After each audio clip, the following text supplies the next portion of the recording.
Neat JEE విద్యార్థులకు శుభవార్త. IIT medical entrance లో ర్యాంకులు సీట్లు సాధించేందుకు కోటా డిజిటల్ స్టడీ మెటీరియల్ ను వాట్సాప్ ద్వారా పొందండి. WhatsApp number 9849016661. YCP social media incharge గా ఉన్న సజ్జల భార్గవ్ రెడ్డికి ఈ రోజు సుప్రీంకోర్టులో చుక్కెదురైంది. ఆయనకు ముందస్తు బెయిల్ ఇవ్వడానికి సుప్రీంకోర్టు నిరాకరించింది. ఈయన ఏ కేసులో ముందస్తు బెయిల్ అప్లై చేసుకున్నాడంటే అట్రాసిటీ కేసులో ముందస్తు బెయిల్ కోసం పిటిషన్ దాఖలు చేశాడు. దాన్ని బెయిల్ ఇవ్వలేమని చెప్పేసి సుప్రీంకోర్టు దాన్ని తోసిపుచ్చింది. అట్లాగే దీన్ని ప్రత్యేక కోర్టులో దరఖాస్తు చేసుకోవాలని కూడా చెప్పింది. ఇలాంటి కేసుల్లో బెయిల్ ఈజీగా ఇస్తే కనుక ప్రతి ఒక్కరూ రెచ్చిపోతారని చెప్పేసి కూడా సుప్రీంకోర్టు ఆగ్రహం వ్యక్తం చేసింది.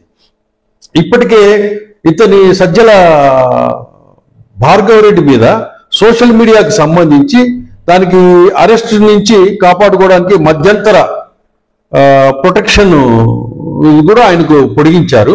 ఏది ఏమైనప్పటికీ సజ్జల భార్గవ్ రెడ్డి అరెస్ట్ కాకుండా వివిధ కేసుల్లో తను తీవ్రంగా ప్రయత్నాలు చేస్తున్నారు. దాదాపుగా 1 సంవత్సరం పాటు ఆయన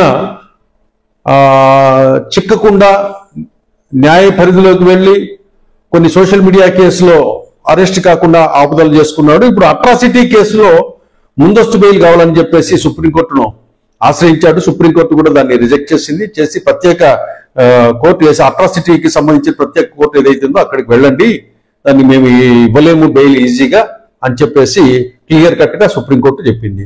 ఈ తరుణంలో తను ప్రత్యేక కోర్టుకు అప్లై చేసుకునే ఆస్కారం చూస్తారా, లేదా ఈ లోపల కూటమి ప్రభుత్వం కానీ పోలీసులు కానివ్వండి ఆయన ఆ కేసులో అరెస్ట్ చేస్తారా అనేది చర్చనీయాంశంగా మారింది.